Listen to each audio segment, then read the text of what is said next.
കൂട്ടുകാരെ, ഇതാ എനിക്ക് കുറച്ച് പച്ച പറങ്കി അണ്ടി കിട്ടിയിട്ടുണ്ട് കേട്ടോ. അപ്പം ഞാനിതൊന്ന് കീറിയിട്ട് അതിൻ്റെ പരിപ്പെടുത്തിട്ട് കറി വയ്ക്കാനായിട്ട് പോവുകയാണേ. നിങ്ങളിങ്ങനെ കറി ഉണ്ടാക്കി കഴിച്ചിട്ടുണ്ടോ? കുറേ നാളുകൾക്ക് മുന്നേ ഞാൻ കഴിച്ചിട്ടുണ്ട്, പക്ഷേ കുറേ വർഷങ്ങളായി കഴിച്ചിട്ടില്ല. അപ്പം ഞാനിതൊന്ന് കീറി അതിൻ്റെ പരിപ്പൊക്കെ എടുത്തിട്ട് കാണിച്ചു തരാവേ. അപ്പോഴേ ഞാനിതൊന്ന് കീറി നോക്കട്ടെ ആകുന്നുണ്ടോയെന്നേ. ഗ്ലൗസൊക്കെ ഇട്ടിട്ടാണ് ചെയ്യുന്നത്. ഇതിൻ്റെ കറ വീണ് കഴിഞ്ഞ് കഴിഞ്ഞാൽ ആ ഭാഗം പൊള്ളിയിട്ടേ പോവുള്ളൂ.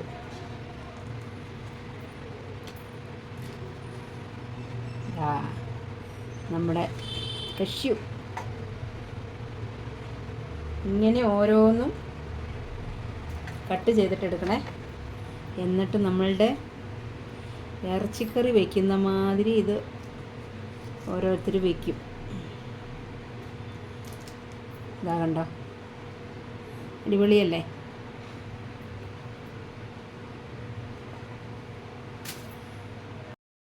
അപ്പോൾ ഞാനതിൻ്റെ തൊണ്ടൊക്കെ എടുത്ത് കളഞ്ഞിട്ടുണ്ട്. ഇപ്പോൾ അതിനുള്ളിലെ ആ ചെറിയ തൊലിയുണ്ടല്ലോ, അതെടുത്ത് കളയണം. അതെടുത്ത് കളഞ്ഞില്ലെങ്കിൽ കഴിക്കും. അത് കാരണം ഞാനതെടുത്ത് കളയുവാണ്. ഇങ്ങനെ ഈസി ആയിരുന്നു കേട്ടോ കട്ട് ചെയ്തെടുക്കാനായിട്ട്. വലിയ പ്രോബ്ലം ഉണ്ടായിരുന്നില്ല. എല്ലാം ചെയ്തെടുത്തിട്ടുണ്ട്. ശരിക്കും പച്ചയായത് കാരണം അങ്ങോട്ട് ഇളകി, എൻ്റെ തൊലി ഇങ്ങോട്ട് ഇളകി വരുന്നില്ല. ഞാൻ ഇതിൻ്റെ കൂടെ കുറച്ച് മുരിങ്ങയ്ക്കായിട്ട് വേവിക്കുന്നുണ്ട്. മുരിങ്ങയ്ക്ക ഒരുവിധമൊക്കെ വെന്ത് കഴിഞ്ഞിട്ടുണ്ട്. അതിലേക്ക് ഞാൻ നമ്മളുടെ പറങ്കിയണ്ടി പൊളിച്ച് അതിൻ്റെ തൊലിയൊക്കെ കളഞ്ഞത് ഇതാണ്ട, അത് ഞാൻ വെള്ളത്തിലിട്ട് വെച്ചിട്ടുണ്ടായിരുന്നു. അതപ്പോൾ റെഡി ആയിട്ടുണ്ട്. അത് ഞാൻ ഇതിലേക്ക് ഇട്ട് കൊടുക്കുവാണ് കേട്ടോ.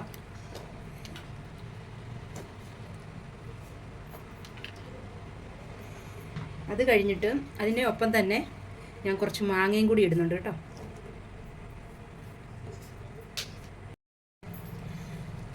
അത് കഴിഞ്ഞതിന് ശേഷം ഞാൻ കുറച്ച് ചെറിയുള്ളി അതിലേക്ക് അരിഞ്ഞിടുന്നുണ്ട്.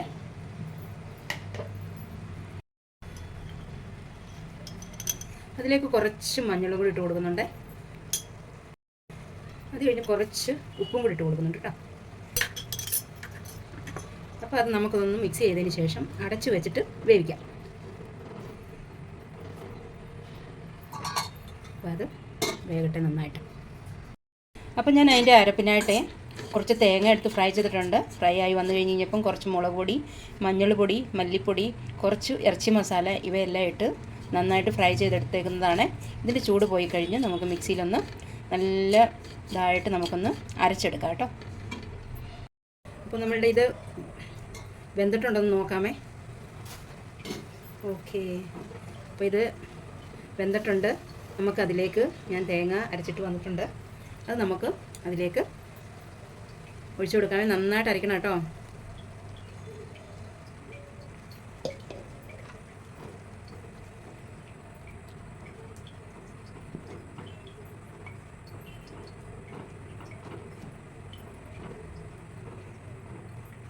ആവശ്യമുള്ള വെള്ളം കൂടി ഒഴിച്ചു കൊടുക്കാമേ.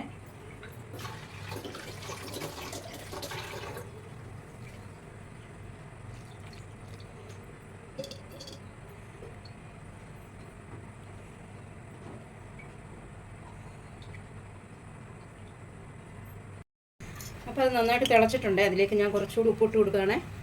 ആവശ്യമുള്ള ഉപ്പിട്ട് കൊടുക്കാവേ. ഉപ്പിട്ടതിന് ശേഷം നമുക്കൊന്ന് മിക്സ് ചെയ്യാം കേട്ടോ. എന്നിട്ട് ഇതൊന്ന് ചെറിയ തീയിൽ ഒന്ന് നമുക്ക് തിളപ്പിച്ചെടുക്കാം. അപ്പം നമ്മളുടെ കറി എങ്ങനെയായെന്ന് നോക്കാമേ. നമ്മളുടെ കറി അപ്പം റെഡി ആയിട്ടുണ്ട്. അപ്പം ഞാൻ അതിന് വേണ്ടിയിട്ട് വറവിടാനായിട്ട് പോവുകയാണേ. നമ്മുടെ വറവും റെഡി ആയിട്ടുണ്ട്. അപ്പം നമ്മുടെ വറവ് അങ്ങോട്ടിട്ട് കൊടുക്കാം. സൂപ്പർ കറി ആയിട്ടുണ്ട്. ഇങ്ങനെ പറങ്കിയണ്ടി കിട്ടുവാണെന്നുണ്ടെങ്കിൽ നിങ്ങൾ ഇങ്ങനെയൊന്ന് കറി വെച്ച് നോക്കണം കേട്ടോ. നല്ല സൂപ്പർ ടേസ്റ്റാണ്.